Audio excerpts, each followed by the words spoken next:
Good day, everyone.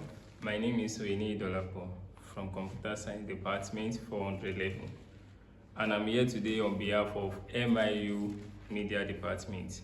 So we are here to do tutorial on Math 102, and when I check your note, I see that you have covered some things like functions, you have covered something on limits, something on differentiation and integration.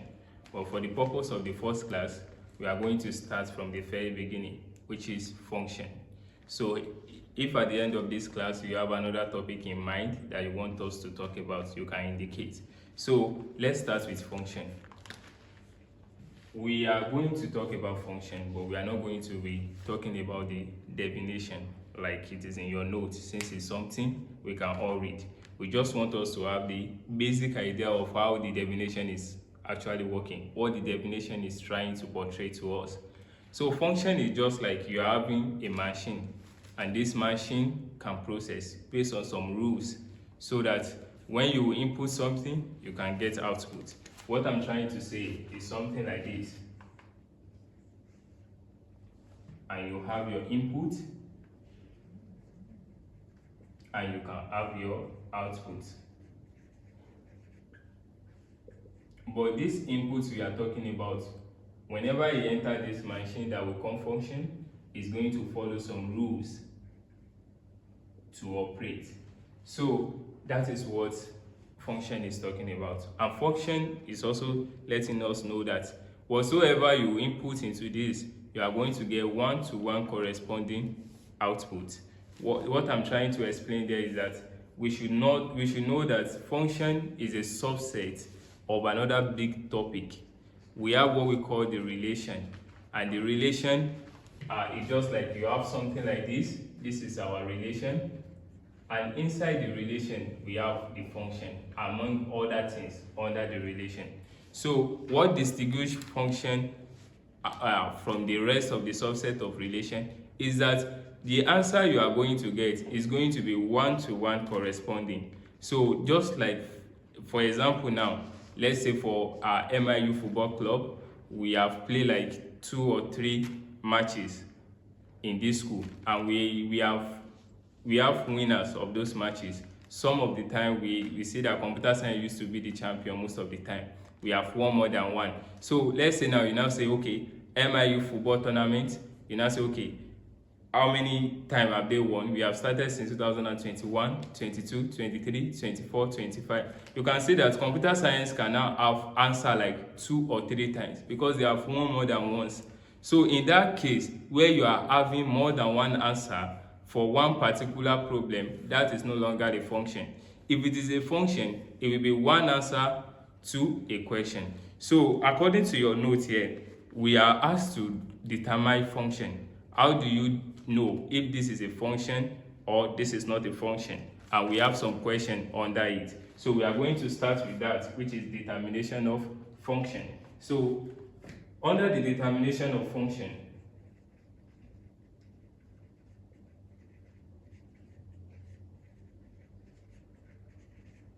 so we have number 1 question here is x plus y is equals to 1. So they want us to know if this x plus y is equals to 1, can we consider it to be a function? So in your exam or in your test, what you should know more about function is that this function we call f of x can also be regarded as y.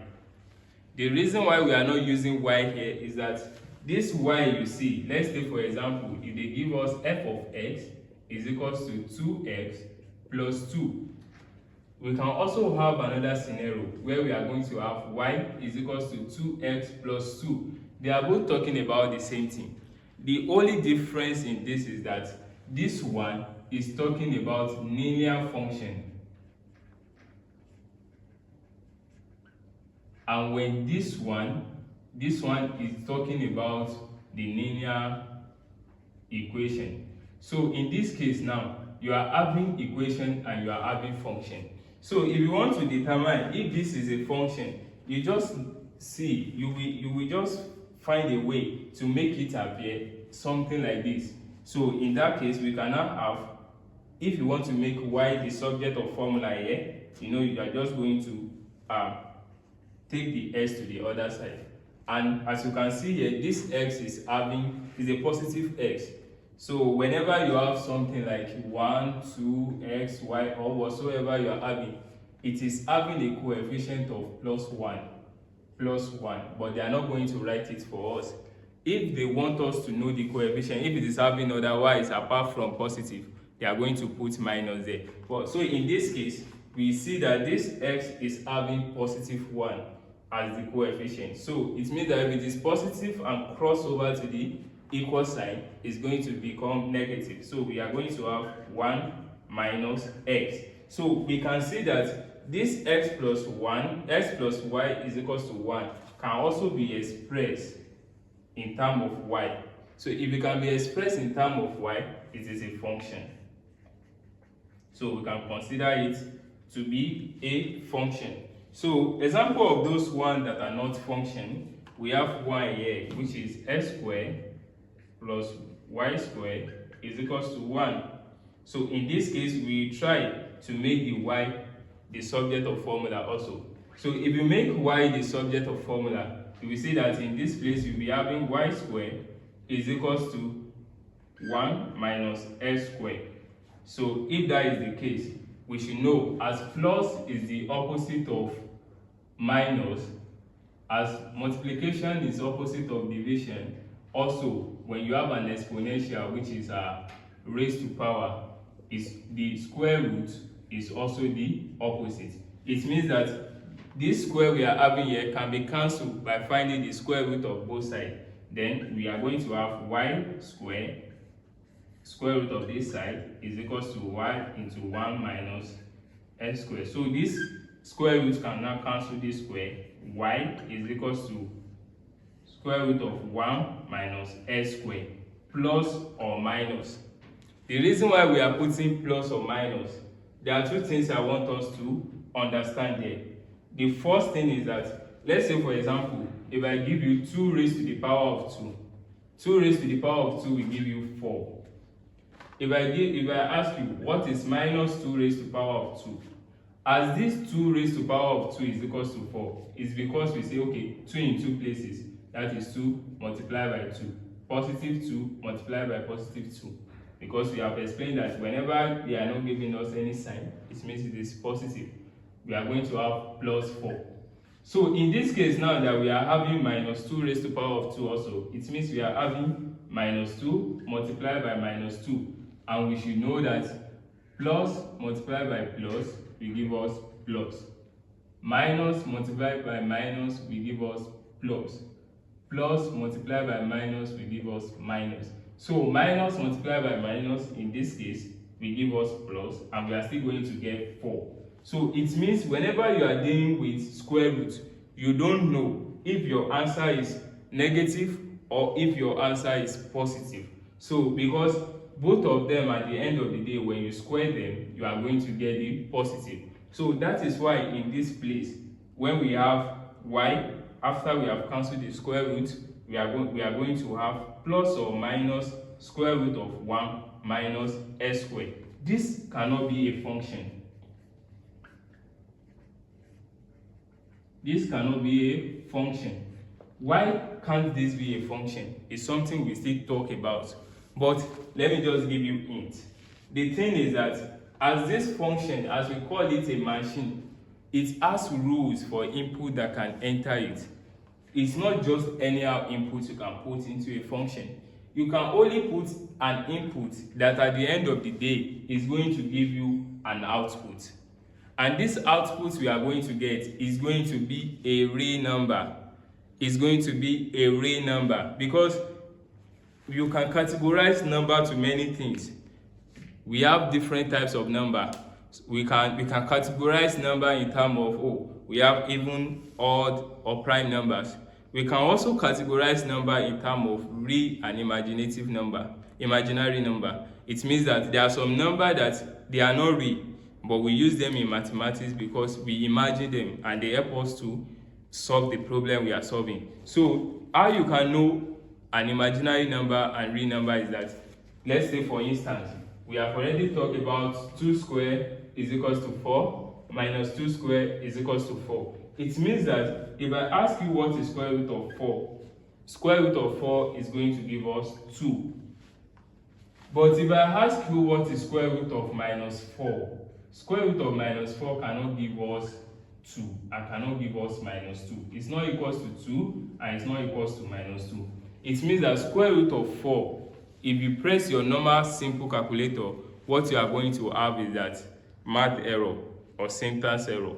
It's not going to be solvable. So we call it an imaginary number unless you use another method we will call the complex number, where you will express this minus as I, then you are going to get your answer. But that's not where we are going today. We just want us to know that all the number that can be here must be real. And since we are having plus or minus here, so it means if this place is minus under the square root, is the same thing as we are having square root of minus 4, which make it an imaginary number. And in function, the only thing that can make your function to give you output is when you are having a real number. So in that case, this cannot be called a function. So I believe we are done with the first thing here. In the textbook, they talk about the definition. We have explained definition of function for us. How function is a subset of relation. How function is like a machine taking an input to give us an output. And we have checked on how we can determine a function, how you can know a function from an equation that is not a function, that cannot be expressed as a function. And we have seen an example of that. So we move forward and check the second thing in your book, which is function notation.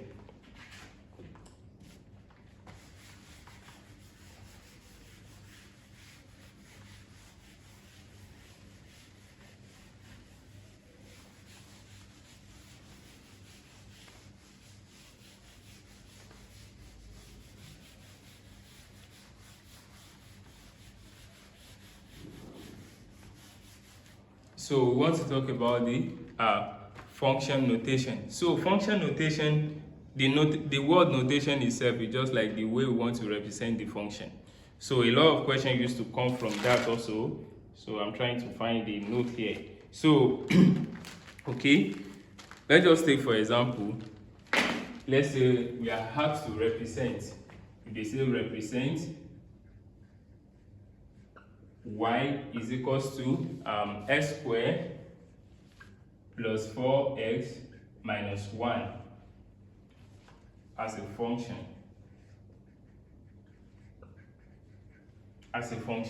So in this case, what they give us here, just like we explained, is an equation. And we know that the first one we talk about happens to be linear equation.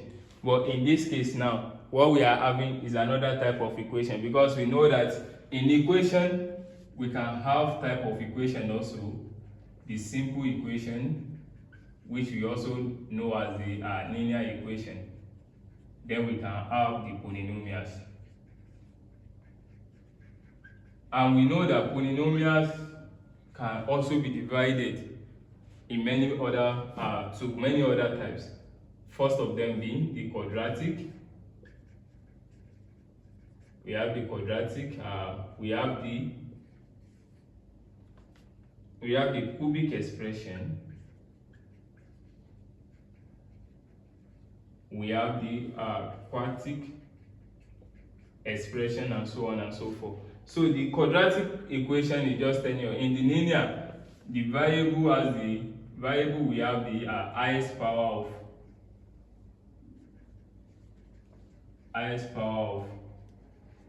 of 1.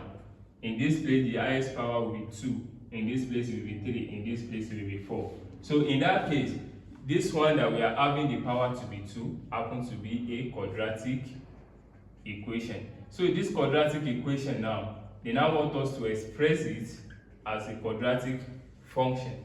So it's very simple. We just have our f of x is equals to x squared plus 4x minus 2. It's the same thing. Like, you just change the y to f of x. By the time you change the y to f of x, it means that it's no longer a quadratic equation, it has become a quadratic function. So in that case, they can now ask us, they can say we should find y when x is 3. So if they say we should find y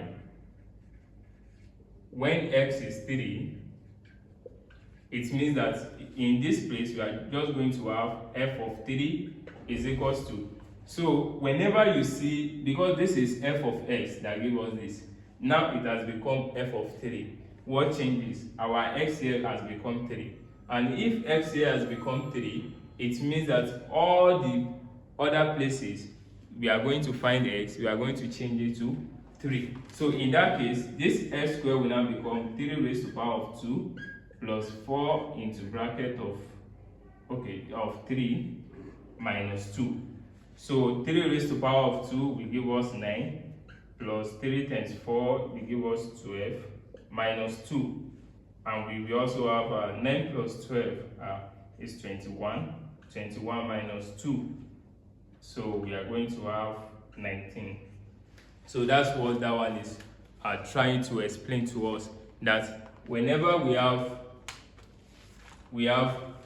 a function, an equation, and they want us to, notation is just the way of representing. We want to represent that function. So in your book here, I found an example which you are going to probably do 1 or 2 of them before we move forward.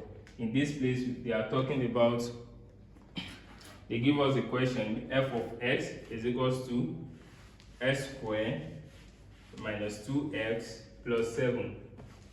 Say f of x is equals to x squared minus 2x plus 7. And we are asked to find f of 2, f of minus 3, and also we have f of x plus 4. We also have f of x plus change in x minus f of x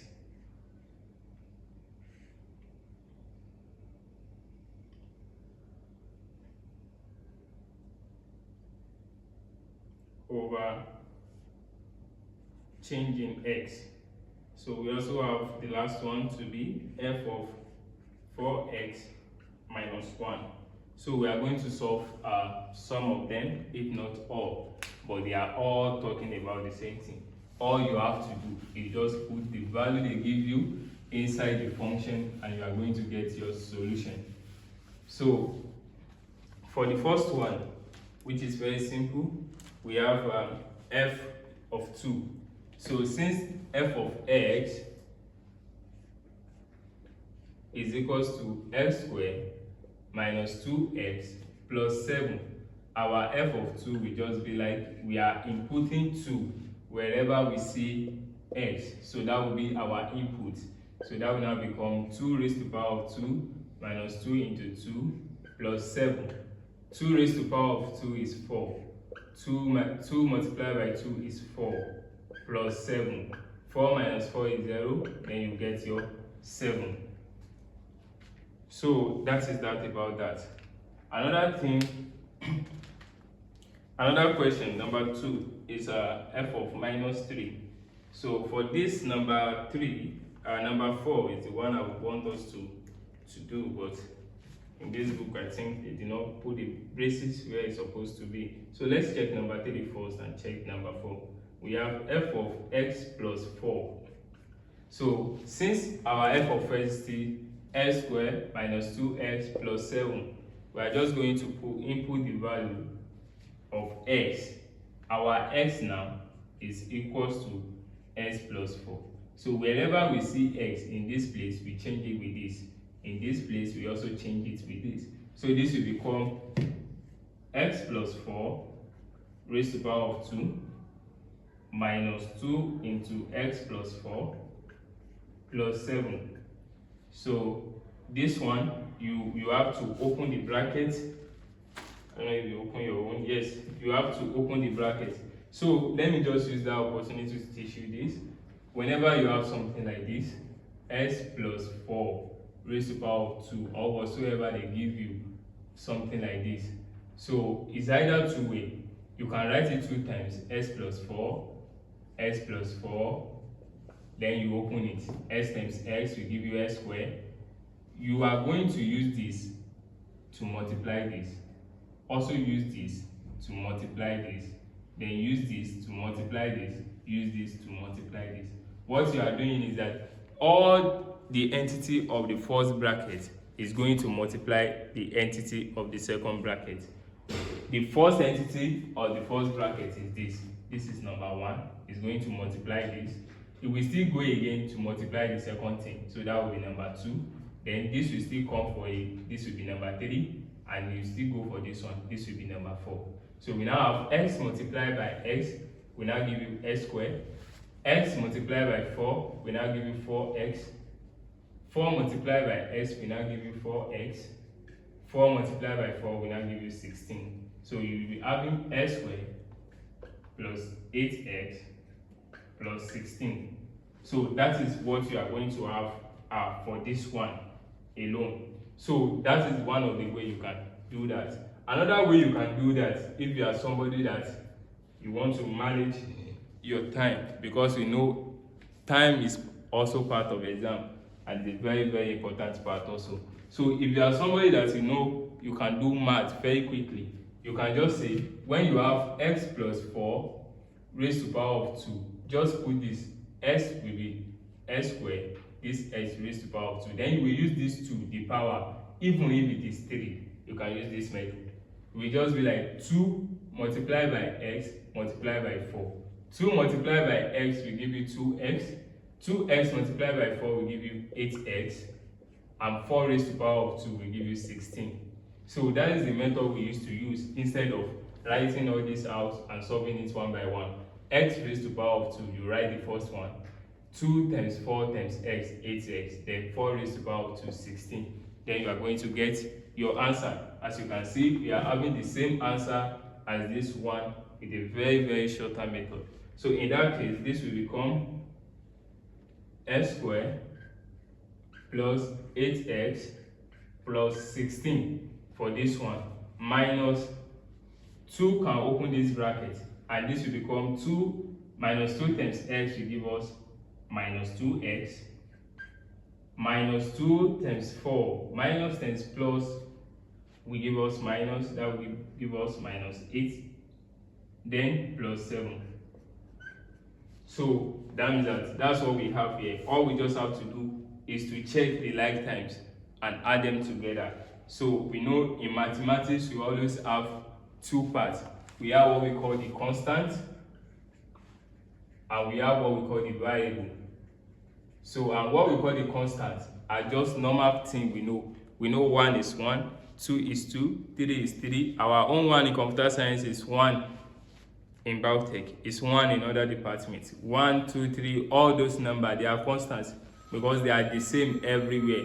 But when it comes to variable are those things that we don't know. Just like, let's say we have x, we have y, or all those type of variable. They are just like a container that can contain value. We don't know what they contain. It might be 10, it might be 2, it might be 7. So we don't know. They are unknown. They are just like a container. So constant and constants can actually operate with each other in terms of plus and minus. Variable and variable can operate together with each other in terms of plus and minus. But all of them can interact with each other when it comes to multiplication. So in that case, if you look at this place, we are having 8x minus 2x. Both of them are the same variables, variable of the same entity. They are both carrying x. So this is 8x minus 2x. It will give us, this x squared is the only one of this type. So 8x minus 2x will give us plus 6x. It's just like you do plus 8 minus 2. 8 minus 2 is 6. So it will give us plus 6x. So another thing you can see here is the constant. We are having constant 16 here, we are having minus 8 here, and we are having 7 here. So you can just go 16 minus 8 will give you 8, and 8 plus 7 will give you 15. So you can just say plus 15. So in that case, our f of x minus 4 will be x squared plus 6x plus 15, unless if they want us to solve it further. But if this is where they want us to stop, this is what we are going to get, and you are going to see that this has become a quadratic function. So, and that is that about that. So because of time, we won't be able to solve more than 2 examples for each subtopic.